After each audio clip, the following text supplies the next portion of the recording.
Welcome all to the odds.com breakdown of UFC Fight Night June 13th. There's been a lot of jokes made about this card, but if we can get that cash, we're going to get that cash. We have 11 fights to break down, and we brought the best of the best MMA analysts here to get that cash and find the angles for us, making his odds.com debut. A man you've probably seen work with us before, but we've got him over here at odds.com. Garrett Kerman in the house. He's a host of the TFTA podcast at Fight Analyst on Twitter. Garrett, thank you so much for rolling with us tonight, my man. Thank you, man. Thank you for having me. I'm here to make you guys some money, so I can't wait to get down to it. I love it. There he is right there. Just below him, we have Boston Nick, a.k.a. Mr. Fat Fist, whom you know and love. Nick, how are you tonight, man? You know, same old, sticking and moving, hooking and jabbing. Nice household today, so nice smooth fight card. I know it's a little bit lackluster. The main event should be the co-main event, but hey, we got a couple fights on there that I like. Yeah, there's interesting betting spots for us. And we have Clint, star of the DieHardMMa podcast in the house. Clint, how are you, my man? What is up, Jimmy? You know me, man. I'm always good to go. As long as we've got fights on, I am ready. And the world has been set on fire lately. Did you see all those fight announcements today? We are in for a damn good month of MMA action. I am so stoked. I did. Fight Island announced. Well, you know, I know we got a lot of fights to break down, but why don't we just have you guys touch on what you're most excited about with Fight Island popping up there? Pretty exciting situation. You brought it up, Clint. What are you most excited about? You know, that very first pay-per-view on Fight Island, man, it's going to be a triple title fight night. And my boy, Gilbert freaking Burns gets the title shot against Kamaru Usman at 170. That is my favorite thing so far. I've been on that Burns train since he moved up to 170, and he's just been a money maker. I'm telling you right now, Jimmy, he's being disrespected already on the opener, and you know that money's coming in on Usman. I'm telling you now, I'm going to bet Burns. I'm going to bet him until he does not cash for me, and he's going to be a big fat 2-1 dog. If it ain't broke, don't fix it. That's right. Fix it. Fight analyst Garrett, my man, what are you most excited about Fight Island coming up? Oh, man. 3 title fights. Alexander Volkanovski, taking on Max Holloway again. You have Peter Yan taking on Jose Aldo. Usman versus Burns. I'm with you, Clint. I've been on the Burns train all along. His entire career. He's actually my favorite fighter in the entire UFC. So I've been riding this guy for forever. So I'm definitely with you on that one. 2-1 odds. We're gonna give you better odds than that. I think so. Absolutely. I think Usman's probably gonna be a massive favorite. So I can't wait till we cash on that one. Nick, anything to add to the upcoming events next month? Yeah, I can't wait to actually see the island and how it all works out. You know what I mean? Like how the entrance is going to be, how the actual structure is going to be, all that stuff. But I'm against you guys. I am on Usman here. I think Usman is just a little bit – Woodley's done. We all know that. We just saw it in this last fight against Burns. If we think that Burns is going to be a guy like Colby or Usman easily like he did with Woodley – we got another. I like your odds at 2-1. Hopefully, I can put that bet in after we get off the show and before it does skyrocket because I agree with that. You better jump on it early, buddy. You're not the only one thinking about laying with Usman. I know. That's true. So I will be Jimmy, I'm just hoping they go Survivor style. I hope it's a line of tiki torches that are all lit up, and they give the Octagon girls nice flowery bikinis instead of their normal outfits, and make it all island, man. I hope Dana White's got a coconut with a drink in it. Sell out. All sports fans have a lot to thank UFC for. UFC and horse racing never stopped for a second for us, kept rolling right through for us, and we're very, very thankful. And now all the other sports are coming on board, so we have a big thank you to the UFC. They led the way with the big sports. Let's get after it right now. We're going to talk about this preliminary card first and foremost. We have the UFC cappers jumping in the chat. Great to see you guys. Dennis Garcia, Beach Boss, Brandon Williams, Gregory Wilson. Thank you guys so much for joining us. Let's start with, and there's a fight change hours ago right now. It is Tuesday. We're shooting the show on Tuesday, June 9th, and we had just had an announcement on a fight change. Ryan Benoit out of the fight, being replaced. There's border rage in the house, so we're going to talk about all this. But let's start with the welterweight bout that's going to start off the evening. 5'9" American Christian the Beast Aguilera, 13-6-0. Opens at plus 163, still at plus 163. There hasn't been a ton of market moves on any of these fights. Going up against 6'2" American Anthony Aquaman Ivy, 8-2-0, minus 188.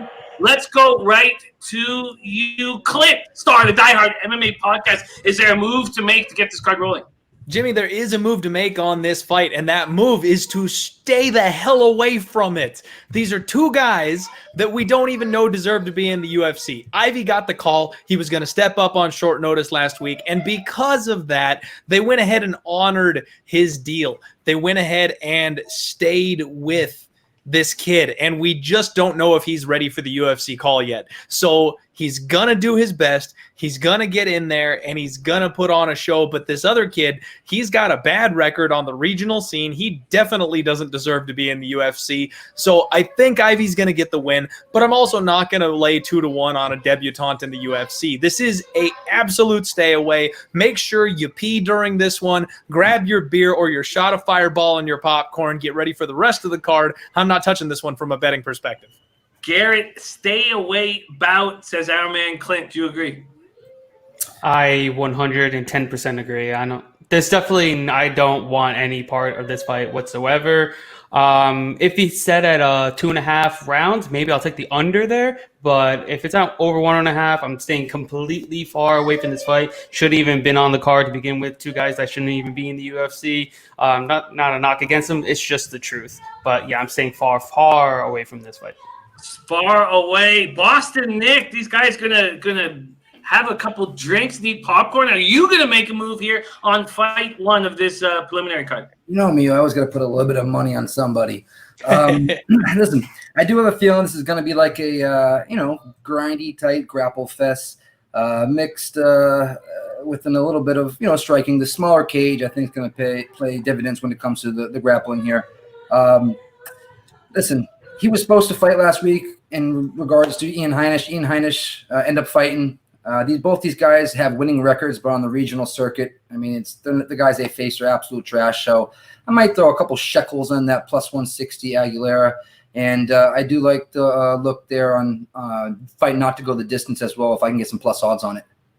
There you go. That is the first fight on the card, welterweight bout. Let's move into a women's flyweight bout. Now, we're not entirely sure the order where they're going to put this fight. We're just going to pop it off second here. 5'6", Kazakhstan-born Maria Agapova, 8-1-0. As this was just recently announced, you can get odds anywhere right now. It's not up at Bet365, but you can get Agapova, Kazakhstan-born Agapova, anywhere between minus 185 and minus 227, depending on where you're shopping. She's going up against 5'1" American Hanna Cypress, 10-5-0, anywhere between plus 145 and plus 182. Garrett, my man, let's go to you. Do you see a look here in this women's flyweight bout?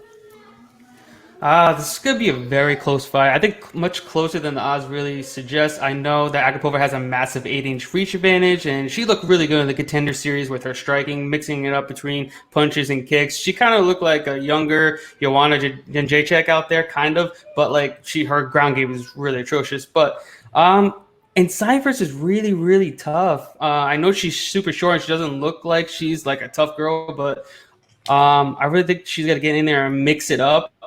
I think there's more value on Cypher. She's fought the much better competition. I mean, night and day better competition here. And we're getting her plus 175.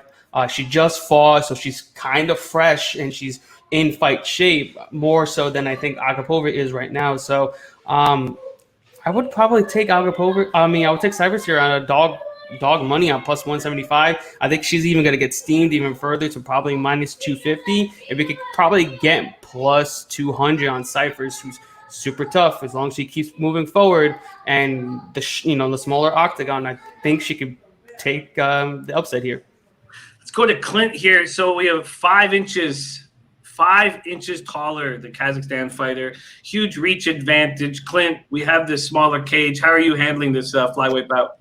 6.5 reach advantage to be exact there, Jimmy. So I'm going to have to go head-to-head early on this one. I think the only side that you can look on this one is Agapova. I'm actually considering using her in potentially a parlay piece with somebody else on the card. Haven't pulled the trigger just yet on it because I want to dig in and make sure I'm actually set on my read before I make that move.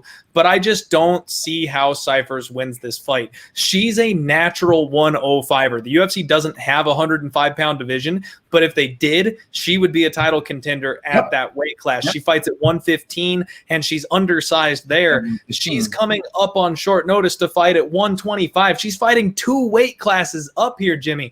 This girl's got such a size advantage. There was a fight a couple weeks ago. I say that it's a couple of months ago, actually, where a similar situation happened. The younger fighter, who was just so much larger, was fighting a fighter who came up a multiple weight classes, and I'm blanking on the names of the girls, but it was an obvious spot where the larger fighter was a plus 150 underdog, and I completely missed the boat on it because skill and technique matter to an extent. At a certain point, size begins to matter, and I think that's what's going to happen here. I know she's fighting a younger fighter who doesn't have as much experience as her, but Agapova is vicious. She has excellent head movement. She's extremely aggressive. She has a big body kick that she likes to work, and she throws flurries with her hands down, but she's going to be fighting from 6.5 inches out. Cyphers struggles to close that distance. She's just not that athletic. I think Agapova is going to be able to hit her where Cyphers can't hit back. And I think Agapova is going to take a very convincing decision here. Otherwise, she's probably going to get the finish. Agapova being looked at from our man Clint. Boston Nick, what do you think here? I really honestly couldn't agree more. Listen, Agapova lost her, Contender Series debut to, I believe it was Tracy Cortez. And she just got taken down and out-wrestled. And that was just about it. But since then, she has migrated over to American Top Team, this guy's favorite fight camp, favorite camp. Their wrestling coaches, the level of sparring partners that she's with, and coaches and all that stuff. I mean, if she's putting up just a little bit, picking up with just a little bit of what they're putting down, I mean, there's got to be no worry in the grappling department. But then again, Hanna Cypress, and with my girl Jillian Robertson too. Okay, you know what I mean? But Hanna Cypress does not grapple, so I don't even have to worry about the grappling here. You know what I mean? So I honestly think this is an easy W for Agapova. Like you said, Clint, this is 2 weight classes up. Not 1, but 2. Yeah. And she just took a pretty decent beating. What was it, Hill, right? A couple weeks ago, 3 weeks ago, a month ago? That's the fight Mackenzie that I most Dern. compared this one to was Angela Hill. Angela Hill had that reach advantage on her, and she doesn't have much of a ground game either, but she just ripped Cyphers to the mat because she's bigger, taller, and she TKO'd her. Cyphers couldn't do anything. He'll step right into the mount. I think we've got an opportunity for a very similar thing to happen here. And Agapova has 2 finishes inside the distance by submission and by top control ground and pound. So I didn't even know this was at 125, guys, so don't mind me. I still thought this was at 115. Sorry about that. Yeah. It makes a huge difference. It makes a massive difference. And I know that's the only way Cyphers could take the fight because it's a quick turnaround. She can't cut down again that quickly, I'd assume. So she's got to go up an extra 10 pounds. And I just think that makes a huge difference, especially in the strength category. I know Cyphers is a tank at 115. She can hold her own there, but at 125, I don't know if she can so much. Agreed. Definitely agree. There you have the women's flyweight bout. Agapova, a big favorite against Hanna Cyphers. My man Gregory Wilson in the chat says, I think Cyphers may be able to overpower Agapova. Cyphers isn't afraid to come in, and I like the dog money. Well let me comment on that real quick. If you like the dog money, you missed that train because she opened up at a plus 215. And she's at plus 150 right now. So you lost 70 cents on the dollar right there. So I wouldn't. You missed the boat when it comes to the actual value in Hanna Cypress. I would actually go ahead and disagree with my boy Nick here because it's coming the other way, man. Everybody's putting money on Agapova right now. I see the line moving from minus 160 down to minus 225. Cyphers is going up. I think it's going to bounce right back. I'll bet you Cyphers closes right around 200 again. What's Cyphers at right now? Cyphers is sitting at plus 175. She opened at 215 though. But I'm saying I'm looking at 5 dimes. They opened her up at plus 130. So maybe that opener came out a little bit later, but it's been all Agapova money since. Yeah, I got slammed pretty hard. Fight time. I'm gonna take a look. Sorry about that, man. Didn't mean to cut you off. What was that? No, I'm just saying it got slammed pretty hard, like pretty quick, like really quickly. Like I remember it was like minus 160, like you said. And within like 20 minutes, 30 minutes later, I saw it went skyrocketed minus 225. Well, look right now, opened at plus 215. Right now, plus 185. We're at. Best fight odds. No, I know, but what book? What book? Oh, I'm not. It doesn't show. It just shows best and worst. Alrighty, we're gonna move right over to a tough spot. Actually, no. Let's move right over to the featherweight bout. 5'10" American Jordan native Psycho Griffin, 18-7-0. Bet365 opened Griffin at minus 170. It's still at minus 170. Going up against 5'7" American Derek Minner, 24-11-0. Garrett, let's start with you. Is there a look here in this featherweight bout?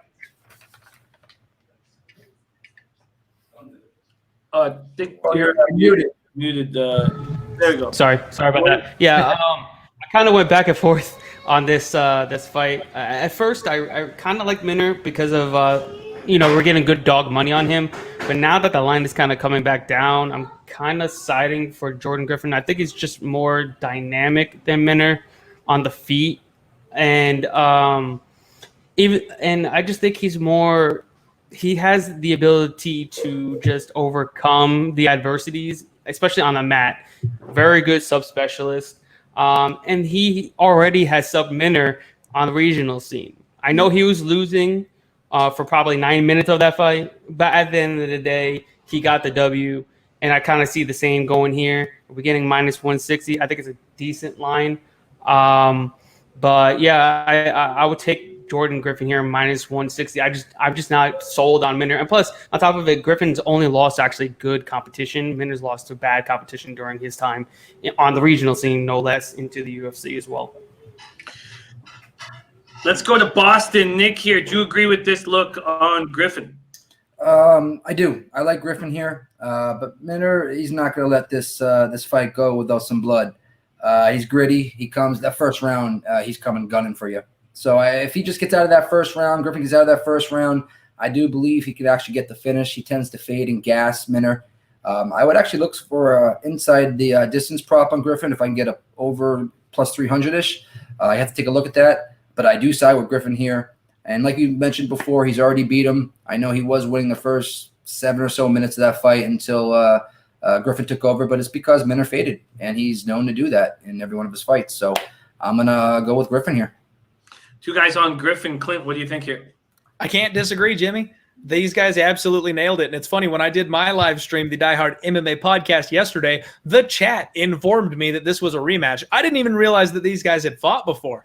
So digging into that past fight, Nick's absolutely right. Minner was winning it until he lost his gas. And that's the thing. I can't bet on this guy, even as a dog, because of his gas tank, because of his fight IQ. He sells out for the submission, Jimmy. He dives on your neck. He dives on these low percentage submission attempts. And when he doesn't get them, he gasses out and he quits. He has got 21 of his 24 wins by submission, and he's got 8 of his 11 losses by submission, Jimmy. This guy is sub or bust. And Griffin, I trust this guy's gas tank, especially since he's been in the UFC. Like they both said, he's fighting a higher level of competition, and he's shown to be competent. So I think this is going to be a hairy first round, but if it gets out of that, it's Griffin all day. This is going to be a live betting situation for people that like to do that. If it gets out of round 1, I would smash Griffin. The other thing I would look at, I'm going to go ahead and plug this here real quick, Jimmy. I'm doing a new show for odds.com, Odds HQ. Later on this week, we're doing Total Madness. We're going to go over the totals after they come out for all the major sports books and see if we like overs and unders. And this is one that I'm very closely keeping an eye on, because if they are dumb enough to give us a 2.5, I know they won't, but if they do, under is an easy play. It's going to be 1.5, and as long as that price is right, I still think the under might be live. Yep, I agree. Can't agree enough, honestly.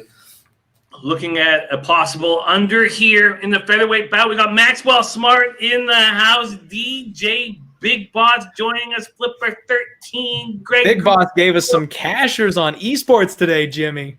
Oh, boy. I'm sorry, Big Ragu. What's up, Big Boss? Love you too, buddy.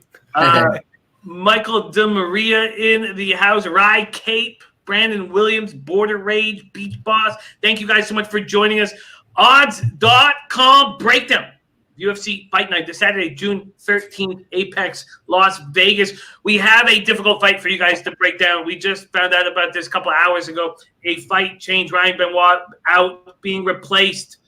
So the Tyson Nam-Benoit fight is not going to be here. So Tyson Nam was a slight dog to Benoit, but now we have 5'5" Uzbekistan-born Zaruk the Lion Adashev, 3-1-0. Difficult to get a lot of information on the Lion Adashev. Clint, talk to us about this spot here. This is one, Jimmy, that I haven't had the time to look into. As you know, right before the show popped off, I sent you a text message letting you know that this was breaking news. The Lion is stepping in here on short notice, and I know absolutely nothing about this kid. So he's 3-1. He's got 2 wins by knockout, which I think is tempting me to play into the hands of Tyson Nam. Obviously, pre-tape, haven't had a chance to look at what he actually does, but I can tell you a little bit about Tyson Nam. What this guy does is he walks forward. He's one of the most exciting 135ers on the scene that is not in the UFC. They finally brought him over, and he has been outclassed so far in his time here at the UFC. He can get jabbed to death, but if you can't out-finesse him on the feet, he's gonna put you out. This kid's got some serious power. He stands really long, really tall. He keeps a good, tight, high boxing guard. And I think his best punch is his right cross. He's also got a powerful right hook, and he likes to attack with low kicks. I think this kid is going to get a rude awakening. Coming into the UFC with 4 fights to your name, he's about to get introduced in a nasty way. I'll bet you Tyson Nam is probably opening somewhere around -300 when the bookmakers get to it. And I mean, until I look at this kid, the Lion, and see if he's got something else that he brings to the table, I think he's going to get wrecked. Possible getting wrecked. You know what, Nick, I want to hear what you think about this spot. I know we don't have a lot of info on Zaruk, and we just heard about it, but you think that Nam might be susceptible. I mean, you were telling me that this guy, a loss, and he could be out of the UFC. Expand on that. I mean, right now, what is he 0-2 in the UFC currently? Sergio Pettis is one of those losses, no longer with the company. Other one, Kai Kara fan. So that's an L you can take. Sergio didn't get cut for lack of skill, though. Sergio went to Bellator for greener pastures. Yeah. Another argument for another day. That being said, he's a low volume striker, but as Clint said, he does hit hard. I mean, he does. But I think what we're forgetting to mention about Zaruk here is he's a world class kickboxer. He's got 3 wins in Bellator. Those are the 3 you're talking about. I think you said about 2 by knockout, 1 by decision or whatnot. Yes, he's fought in some nobodies in Bellator, but I watched some of his kickboxing. I think it was in Glory. Yeah, Glory fights. He hits hard. He hits like a truck. He is 5'5". I want to know what the reach advantage here and disadvantage here is. If you guys can look into that real quick for me, but this guy's got a chance. If they're going to give him, if they're going to give me a +200 on a Nam against Nam, I might sprinkle a little shekels on that one. I'm not high on Nam whatsoever. GK, what do you think of this look here? Is Adashev possible underdog here? I don't think so. I think Nam should probably win this one kind of easily. He's actually UFC caliber. We don't know much about Adashev.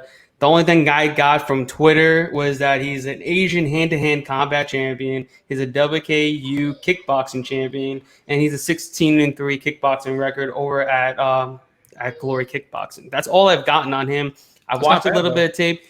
You know, it's great. I mean, he's got great accolades. Don't get me wrong, but I mean, when you get to MMA, it's kind of a different story. We've seen those kickboxers go from kickboxing to MMA. I watched him out-grapple a grappler for a round and a half that had mad submissions. But against who though? It was. I know. I hear you. It was. But it was his first. Some Bellator cans out there. We really don't know. It's a lot of unknowns. Kickboxing background into out-grapple. Someone who's been grappling for that long, and then to knock him out in the second round as well. I thought that was like, you know what? That guy has at least the ability for Nam not to try to take it to the ground if he thinks this guy is going to stand with them, or if he thinks that he can't stand with Zaruk.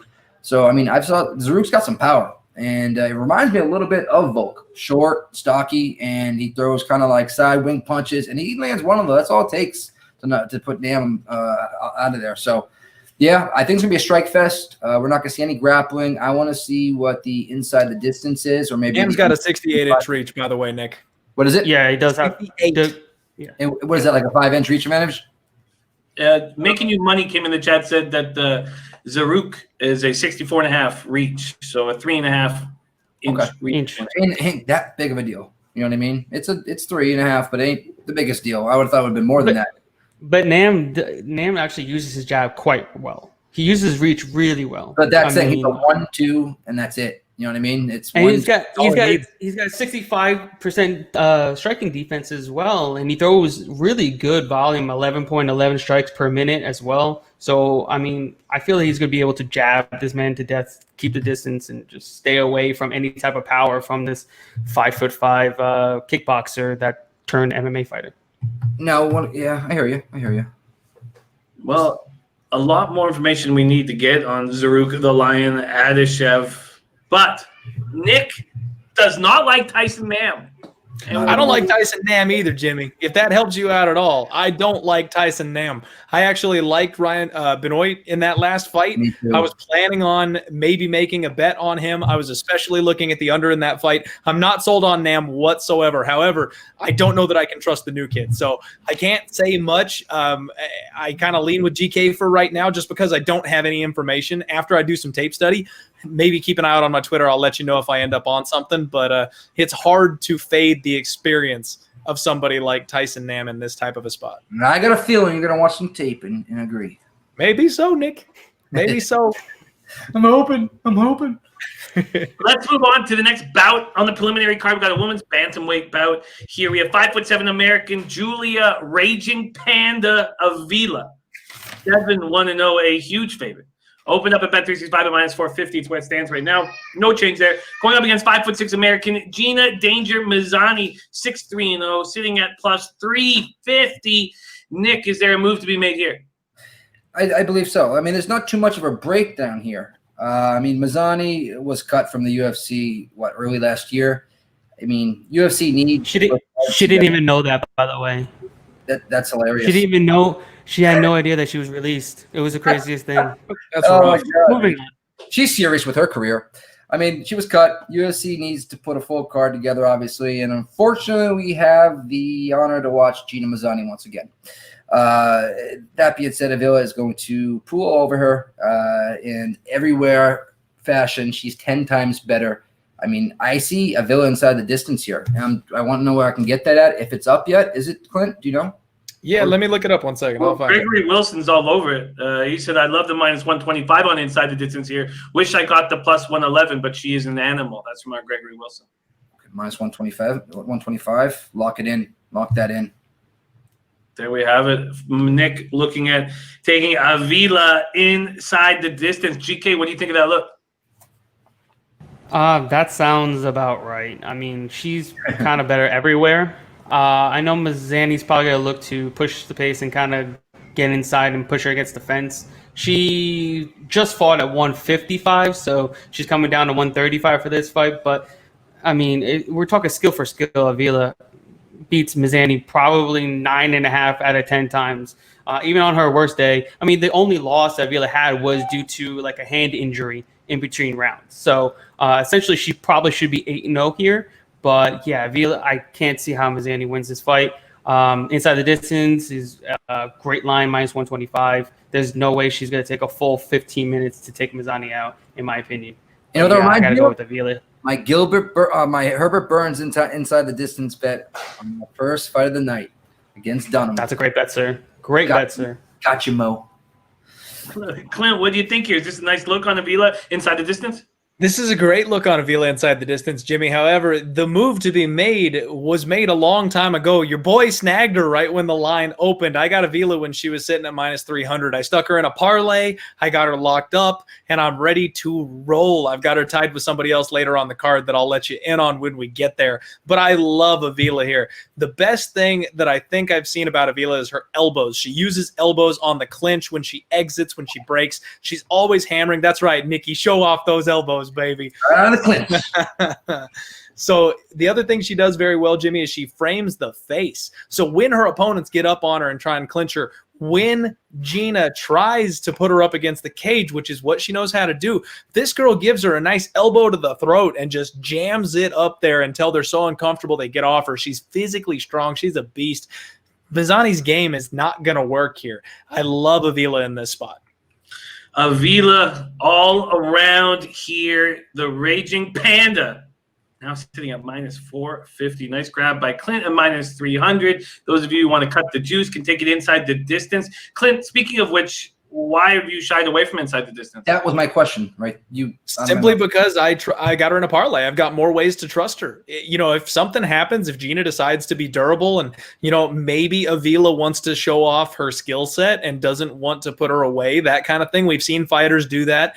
You're just protecting your bet. You know, if it goes to the scorecards and she destroys her for a full 15 minutes, maybe should have finished her, but Mizani gets to be a warrior and wiggles out of it or something like that, my bet is still safe. There's a couple of other decent-sized favorites on the card that I think she's parlay worthy, and I think that's kind of the way to go on this card, just so you don't get burned. I like the inside the distance. I think that's kind of the way to go now that she's sitting at minus 500. I like that a whole lot better, but catching her early at minus 300, that's parlay material in my opinion. Very true, very true. Well, let's go to the main event of the prelim card. Lightweight bout, 5'9" American Charles Boston Strong Rosa, 12-4-0. Opened at bet 365 at plus 137. That's where he is right now. Going up against 5'7" American Kevin Angel of Death Aguilar, 17-3-0 is his MMA professional record. GK, let's go right to you. What do you think about this lightweight bout? Is there a move to be made? I'm really liking Kevin Aguilar in the spot. Minus 170. I think we're getting a great line over Charles Rosa. I don't see where Rosa has any advantage anywhere in this entirety of this fight. It's at 155. He's already a small 145er in my opinion. He doesn't have a ton of mass, doesn't have a ton of muscle in him. He doesn't have a lot of pop in his strikes either. I think his jiu-jitsu is kind of overrated as well. He doesn't have good offensive wrestling either. I don't see where he has any opportunity winning this fight. Aguilar is just going to bully him. He's going to come forward. He's going to throw more volume, which he already does. He's going to throw much more powerful shots as well. And he's just going to get in the face of Rosa. Rosa just fought. I know it wasn't like a really beat up, but I mean, he just got completely outmatched on the mat. And he didn't take a beating, physically. No, he didn't take a beating. But I think he will take a beat in this fight, and I'm all over Kevin Aguilera, minus 170. I think he should be at least minus 225 in this. GK, in you this just fight. triggered Nick. You have no idea. I know I did. I'm going last on this. I know I did. I'm going to go last. He's ready to fire. Let's go to you, Clint. What do you think of this look on the Angel of Death? At the sake of pissing off my boy Nicky Elbows over there, I'm with GK here. I don't see it.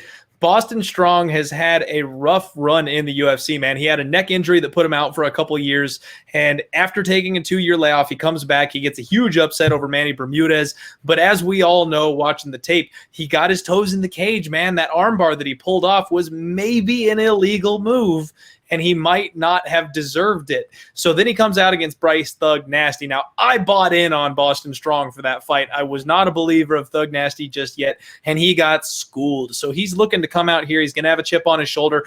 I just don't think he has the tools to get it done. He's got a good leg kick game. He puts his head down. He wings these wild overhand punches, but he doesn't have any pop. He doesn't have any power, Jimmy. I don't see where he's going to get the respect of Kevin Aguilar. And can we just say Aguilar's got one of the coolest nicknames in MMA history, the Angel of Death. I mean, come on. How do you not love this guy? Yeah, it sounds like an 80s rock band. Right? He's got an 86% takedown defense rate, Jimmy. And as my boy GK said, Rosa does not have a very good offensive wrestling game. Once he's on the mat, his jiu-jitsu game is sick, but he doesn't have a way to get the fight there. I don't see Aguilar meeting him on the ground, and if it doesn't go to the ground, Aguilar is by far the better striker in this situation.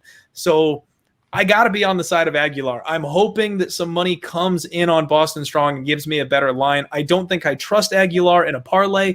Maybe I might have to. He's one of the guys I'm kind of looking at, but I would prefer to play him straight. I think he wins a very convincing decision here because I do think that Boston Strong's going to be able to dig deep, stay durable, and get this thing to the cards. Also, because Kevin Aguilar is coming off of a rough KO loss himself, usually you'll see those guys be a little more hesitant. even if they can get the finish, they play it safe just to get the win, to make sure they get their careers back on track and lock up that win purse. So I think there's a chance he pulls this thing off by a unanimous decision. Interesting. JC looking for parlay picks. The main one that we've found so far is a Vila, but little hesitant for Clint to pull the trigger on Aguilar. Let's hear let's hear our man Boston Nick coming. He's been chomping at the bit. Get in here. I mean, yeah, just simply because I can't agree freaking enough, man. I love Rosa. I really do. This is my boy. He's a homer. But from a betting perspective, I like the over 2.5 here. Listen, Rosa can poop in your apple pie. Don't get crap twisted. He can submit you at will if Aguilar decides to wrestle with him and go down to the ground, which he shouldn't. He should keep the fight standing. The smaller cage benefits him as well. Rosa's not going to be able to move around and use his karate fight stance type style. But Rosa at 155, you all have to remember, he was a 155 Titan FC champ for like 3 years almost. And that being said, he has fought at 155. He has faced guys at that size before. And I actually want to see what he looks like at the weigh-ins at 155. Yeah, you guys When were was he right the Titan FC champ, Nick? Yeah, excuse me. Over in Boston. I'm sorry. Kenyan organization was in Boston. I can't remember. Excuse me. Okay, wherever the hell it was. How long ago was it? It was in 2013. Anyways, actually 2014. He took he rendered the belt to fight Dennis Seaver. It was the big organization in Boston where like Calvin Qatar came from, all those guys. It slipped my mind. But I just want to see what he looks like at 155. I want to see what he looks like at the weigh-ins. I want to see how filled out he is. Yeah, he's definitely the underdog here. I mean, I don't mind if people are jumping on him, but the smart play is probably Aguilar by decision or over 2.5. And I can't say that without having my heart hurting. So, honestly, I love you, Rosa. I can't bet you here. Well, that is your preliminary card. Let's go around the horn and look at best bets on this preliminary card. Let's start with Clint, star of the DieHardMMa podcast. What do you think is your best bet on this preliminary card? I mean, my best bet is Julia Avila Jimmy. However, that's kind of a shit sandwich because she's minus 500 now. How can I possibly give that out as my best bet to the people? So we'll go ahead and see Avila minus 125 inside the distance, minus 110 inside the distance. Just because I can't be given a chalky minus 500 to the people, I apologize. You did get it at minus 300, so respect there. It has moved quickly to minus 450. GK, best bet on this preliminary card. I'm going with Kevin Aguilar, minus 170. I'm very confident he rolls over Rosa. Nice. Massive step down in competition. What's your tongue? Massive step down in competition over his last two fights, going from Dan Ige and Zabara Tukagov over to Charles Rosa. Massive step down. I'm all over Kevin Aguilar, minus 170. Aguilar is the look from our GK. Boston Nick, best look on this preliminary card. I know you want another look, Jimmy, but my look was Avila inside the distance. It's my best bet. I'm loading up on it. I like it a lot. So, I like it. Went first. I like it. There you have it. That is the preliminary card from our guys at odds.com. We got GK, the fight analyst. Follow him on Twitter at Fight Analyst. We got Nick, Boston Nick, aka Mr. Fat Fist. You can follow him at Boston or at Mr. Fat Fist. I'm Mr. Fat Fist on Twitter. And we have Clint, star of the DieHardMMa podcast. And that is your preliminary card. Get that cash. Subscribe to us here on YouTube. Subscribe to us. Hit the bell so you get notifications. And follow us at Odds110 on Twitter.